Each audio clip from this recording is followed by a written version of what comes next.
बिस्मिल्लाहिर्रहमानिर्रहीम। अस्सलामु अलैकुम। मैं आज आपके लिए इंतहाई खौफनाक और सनसनीखेज कहानी लेकर हाजिर हूँ। रात का दूसरा पहर ख़त्म होने को था। हम नारान से 12-13 घंटे का सफ़र करके अलीबाद पहुँचे, जो कि हुंसा का एक पुरसुकून और पहाड़ों से घिरा हुआ इलाका है। चूँकि हुंसा के लोग सिर्फ दिन में काम करते हैं और वहाँ सर्दी भी इंतहा की होती है, जिसकी वजह से वहाँ बहुत सन्नाटा और वहशत फैली होती है। इसी वजह से हमें कमरा तलाश करने में काफ़ी दुश्वारी हुई। काफ़ी फिर हमने उसको ढूंढा फिरने और बहुत सारा वक्त ज़ाया हो गया। देखते देखते हम एक रिजॉर्ट के बाहर पहुँचे, लेकिन सब सो चुके थे। हमने ऊंची आवाज़ें दी ताकि एक लड़का आया और हमें कमरे दिखाए, जो हमें पसंद भी आ गए। सामान रखने के बाद हम अपने अपने कमरों में चले गए। मुझे ऐसा एहसास हुआ जैसे मुझे खिड़की से कोई देख रहा हो, लेकिन जब मैंने बाहर देखा तो वहाँ कुछ भी नहीं था। मैंने पर्दे ठीक किए और बाहर खड़ा होकर अपने दोस्त का इंतज़ार करने लगा ताकि हम खाना खाने जा सकें। और इस दौरान मुझे ऐसा एहसास हुआ कि जैसे कोई मेरे बिल्कुल पास खड़ा है और मुझे देख रहा है। मैंने इधर उधर देखा अच्छी तरह, लेकिन कुछ भी नहीं था। मैंने उसे अपना वहम तस्वर किया और हम खाना खाने के लिए चले गए।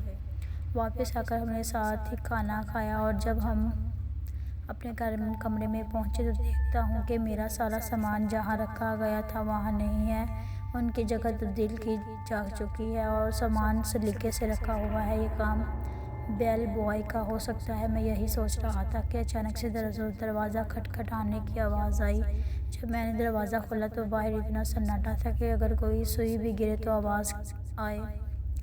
अलबत्ता मेरे वाली राहदारी के आखिर वाले कमरे की बत्तियां जल रही थी और बाहर एक जूता पड़ा हुआ था, जिसे देखकर मैं घबरा गया, क्योंकि बेल बॉय के मुताबिक इस मंजिल पर सिर्फ हम ही थे। मैंने काफ़ी दरवाज़ा खटखटाया, लेकिन अंदर से कोई आवाज़ नहीं आई और अचानक से उसकी बत्ती बंद हो गई। मैं डरा और वहाँ से तेज़ तेज़ अपने कमरे की तरफ आने लगा कि अचानक मेरी नज़र बाहर बाग में लगे एक बड़े सींगों वाले मारखोर के सर पर पड़ी, जिसका मुंह मेरी तरफ ही था। और इसी सनाम में नीचे से एक बिल्ली आई और मेरी तरफ देखते ही बहुत तेज़ी से मेरे पास से होती हुई छत पर भाग गई, जिसे देखकर मेरे रोंगटे खड़े हो गए और मैंने अपने दोस्त को बुलाया और आयतुल कुर्सी का विर्द शुरू कर दिया। जब मेरा दोस्त आया तो वहाँ कोई कुत्ते नहीं थे।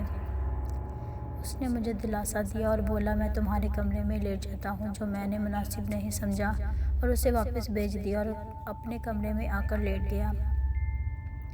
मैं इसी बारे में सोच रहा था कि मुझे ऐसा लगा कोई मेरे सर पर हाथ फेर रहा है और मुझे दबा रहा है।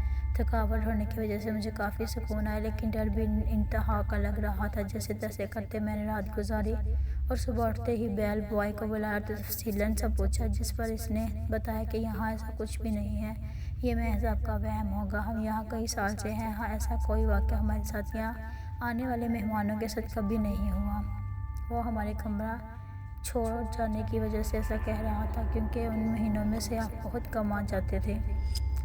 और जब मैंने सामान का पूछा तो उसने बोला कि ये सामान उसी काम है। तब मैंने उसको अपने कमरे में जाने से बिल्कुल मना कर दिया, लेकिन मैं दरवाज़ा खटखटाने और बत्तियां जलने भेजने वाला मुआमा कैसे भूल सकता हूँ। खैर, हमने दिन गुजारा और रात को फिर हमने अपने कमरे में गए तो मेरा सामान फिर सलीके से रखा हुआ था, जिस पर मुझे गुस्सा भी आया और हैरानी भी हुई कि मेरे मना करने के बावजूद बेल बॉय कमरे में क्यों आया। चूँकि रात हो चुकी थी तो सोचा सुबह पूछूंगा। रात फिर किसी ने दरवाज़ा खटखटाया। डरते डरते मैंने दरवाज़ा खोला तो वही सन्नाटा और उसी कमरे की बत्तियां जल रही थी, जिसे देखकर मेरी सांस बंद हो गई और हलक खुश्क हो गया, पसीने से शराबूर हो गया। मैंने जल्दी से दरवाज़ा बंद किया, लेकिन ऐसा एहसास हुआ कि कोई अंदर आया है। मैंने आयतुल कुर्सी की और कुल शरीफ पढ़ने शुरू कर दी और बोला तुम जो भी हो चले जाओ यहाँ से। मैं इसी डर से लेट गया और सोने की कोशिश करने लगा, लेकिन फिर गुज़िश्ता रात की तरह मुझे एहसास हुआ कोई मेरे बालों में कोई हाथ फेरा हो और मुझे दबा रहा हो। वो रात मुझे मेरी आखिरी रात लग रही थी। सुबह हुई तो मैंने बेल बॉय को बुलाया, थोड़ा गुस्सा किया कि मेरे मना करने के बावजूद आप मेरे कमरे में क्यों गए। उसने टाल मटोल करने की कोशिश की, लेकिन मैंने कॉफ़ी बजत था। तब इसने बताया कि यहाँ एक रूहानी मखलूक रहती है, जो कि उसके मुताबिक कभी ज़मीन की मालकिन हुआ करती थी, लेकिन वो किसी को परेशान नहीं करती और नेक रूह है और वो बहुत कम आया आती है और सियाना होने की वजह से उसे हमसे झूठ बोलना पड़ा था। फिर हमने वहाँ से जाने में ही बेहतरी समझी। चूँकि हुंजा के लोग बहुत मेहमान नवाज और खुश तबीयत होते हैं, तो मेरे ख्याल में वो मेहमान नवाज रूह थी जो आने वाले सियाहों का ख्याल रखती थी। लेकिन कभी कभी मुझे वो वहम भी लगता है और कभी कभी हकीकत भी। I hope you like this video. Please like, share and subscribe to my channel, and don't forget the press bell icon.